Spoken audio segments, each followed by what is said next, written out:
చంద్రబాబు గారు ఏమైనా పాదయాత్ర చేసినప్పుడు అమ్మన్నమ్మ గారు ఇలా వాళ్ళని వచ్చి సహాయ సహకారాలు అందించారు. అక్కడ లేని అప్రహెన్షన్స్ ఈ పార్టీకి ఎందుకు వస్తున్నాయి? రామ్ గారు కూడా ఇవాళ మా పార్టీలో వ్యక్తి చుట్టూ సెంట్రిక్గా రాజకీయాలు చేయనప్పుడు అవతల పార్టీ వాళ్ళు సెంట్రిక్గా చేస్తున్నారు లేదన్నది ఆయన కూడా గ్రహించగలగాలి. ఎందుకంటే ఇవాళ ఒక ప్రాంతీయ పార్టీ ఎప్పుడైనా సరే చంద్రబాబు గారి రాయంలో చంద్రబాబు గారు కాకుండా ఇంకెవరైనా అంటే ఎవరైనా చెప్తామంటే మాట్లాడండి. ఎవరైనా సరే ప్రాంతీయ పార్టీలో ఒక వ్యక్తి చుట్టూ నడుస్తున్న రాజకీయానికి ఆపాదించి మాట్లాడడం ఓన్లీ వైఎస్ఆర్సీపీకి మీలాంటి వాళ్ళతో మాత్రమే చెల్లుతుంది. ఆ తెలుగుదేశం ఏంటంటే నిన్న జరిగిన అసెంబ్లీ సమావేశంలో రేవంత్ రెడ్డి గారు కోడిపెట్టని బొట్ట మూసినట్టు చంద్రబాబు నాయుడు గారిని మూసి ఈ రాయలసీమ పరిస్థితులు ఎట్టి దారుణంగా ఉన్న పరిస్థితులు ఈ చంద్రబాబు నాయుడు గారిని నిలువరించగలిగారని చెప్పిన తర్వాత ఇవన్నీ డైవర్టింగ్ పాలిటిక్స్ తప్ప ఇంకేమున్నాయి దీంట్లో కాన్సెప్ట్? అండ్ ఓవరాల్గా ఈ విజయ్ గారి మాటతో నేను వ్యక్తిగతంగా మాట్లాడిన ఫస్ట్లో నా ప్రస్తావన తీసుకొచ్చింది కోర్ కమిటీలో వాట్ ఐఎమ్ కనెక్టెడ్ వ్యక్తిగతంగా మాడుతుంది ఆయన, మళ్ళీ తిరిగి అందరినీ వ్యక్తిగతంగా నేను మాట్లాడినంటే ఏం చెప్పాలి నేను? సో ఇక్కడ ఫస్ట్ ఆఫ్ ఆల్ భారతమ్మ గారు ఇవాళ పొలిటికల్ వాక్యూమ్ ఏమైనా క్రియేట్ ఉన్నప్పుడు వైఎస్ఆర్సీపీలో దాన్ని ఫుల్ఫిల్ చేయడానికి వస్తే అప్పుడు దాని గురించి చర్చనీయాంశం ఉంటుంది. వాక్యూమే లేకుండా ఏం చేయాలి?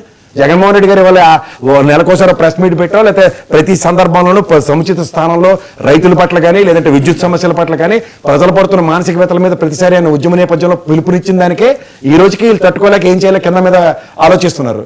మన గవర్నర్ గారికి కోటి సంతకాల తర్వాత దాన్ని వీళ్ళ దగ్గర నుంచి డిప్లాయింగ్ చేసిన కనీసం ఒక్క టెండర్ కూడా రాని నిస్సహాయ స్థితిని కప్పిపుచ్చుకోవడానికి ఎంతసేపు భారతమ్మ గారినో లేదా షర్మిలమ్మ గారినో లేదంటే విజయమ్మ గారి ప్రస్తావనలు తప్ప ఇంకేమున్నాయి? ప్రత్యక్ష రాజకీయాల్లో ఒక్కొక్కరు విభేదించడం సర్వసాధారణం. ఇవాళ మాధవరావు సింధియా గారు అబ్బాయి కాంగ్రెస్ అబ్బాయి ఉండేవాడు, ఆయన తీసుకెళ్లి వాళ్ళ బీజేపీలో జాయిన్ చేసుకుంటే అంతకన్నా వాళ్ళ అత్తమ్మ గారు రాజస్థాన్ ముఖ్యమంత్రి చేసి అన్నాలు పట్టింది ఆయనకి మళ్ళీ బీజేపీలో ట్రాన్స్ఫర్మేషన్ జరగడానికి. సో ఒక్కొక్క పద్ధతిలో ఒక్కొక్క సందర్భంలో ఒక్కొక్క రాజకీయ నిర్ణయాలు ఉంటాయి. రాజకీయ ఆరంగేట్రాలు ఆ రాజకీయంలో అరువులు చేర్చే వాళ్ళు అన్నప్పుడు ఒక పదవిని ఆస్వాదించి నిర్వహిస్తున్నప్పుడు మీరు ఎప్పుడైనా గమనించండి. ఇవాళ షర్మిలమ్మ గారు కానీ లేదా విజయమ్మ గారు కానీ లేదంటే ఇక్కడ ఉన్న కవితమ్మ గారు కానీ ఎవరైనా సరే వీళ్ళు పదవిలో ఉన్నంతకాలం వీళ్ళు పల్లెత్తి మాట మాడారా? అవకాశం లేదు రాజకీయాలు. వాళ్ళ అవకాశం లేనప్పుడు అంటే వాళ్ళ ఉనికికి ప్రమాదం వచ్చినప్పుడు వాళ్ళ ఉనికి ఈ విధంగా రాటిఫై అవుతుందో జస్టిఫై అవుతుందో అనుకుంటారా? ఇక్కడ తాడు బొంగరం నేను పార్టీ పెట్టి దాన్ని కాంగ్రెస్ లో విలీనం చేసి తర్వాత ఆంధ్రప్రదేశ్ రాజకీయాలు శాసించడానికి వెళ్తే ఉన్న రూలింగ్ పార్టీని డిస్ట్రాయ్ చేయడానికి తప్ప ఇంకేం పనికి వచ్చింది చెప్పండి? డిస్ట్రక్షన్ పాలిటిక్స్ కి ఫ్యామిలీ ఏ విధంగా ఉపయోగపడుతుందో ప్రభుత్వం పరంగా ప్రజల పరంగా అందరూ గ్రహిస్తూనే ఉన్నారు.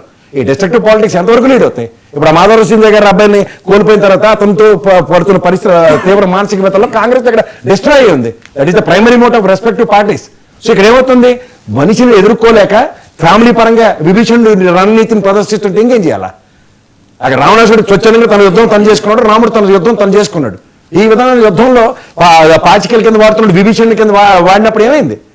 తంత్రం మారినప్పుడు రాజకీయ రణనీతిని ఎదుర్కోలేనప్పుడు వీళ్ళు చేస్తున్న రాజకీయ రణనీతి పందాగా మారుస్తున్నారు. ఇది దీనికి చాణక్యతనం చతురత అని పేర్లు పెడితే నాలాంటి వాళ్ళ దగ్గర విశ్లేషణకి ఏం సమాధానం ఉండదు. ఇప్పుడు మీరు సెకండరీ రాజకీయాలు చేయడానికి వచ్చి ఆడపిల్లల ముందు పెట్టి రాజకీయాలు చేస్తానంటే ఎవరైనా చేస్తారు దానికి? అసలు what way they are connected. She PCC president for Andhra Pradesh. Congress పరంగా చేస్తున్నాడు Jaganmohan Reddy వదిలేశాడంటే ambitious. She so ambitious. ఇక్కడ తెలంగాణలో వచ్చి పార్టీ పెట్టింది ఆవిడ. తదనంతర పరిణామంలో ఆంధ్రప్రదేశ్ పీసీసీ అధ్యక్షురాలు అయింది. ఆ అంబిషియస్ ని ఆవిడ పరంగా ఆవిడని జస్టిఫై చేసుకోమన్నాడు. ఇది what way Jaganmohan Reddy is connected. తను ఉంటుండగా అధ్యక్ష సార్ మీరు మాట్లాడినంతసేపు నేను మాట్లాడలే. మీరు త్వరలో నెక్స్ట్ వస్తే సవాల్ చెప్పుకోండి. మీరు చెప్పిన పాటే మీరు అబద్ధాలన్నీ అలా ఫ్లోలో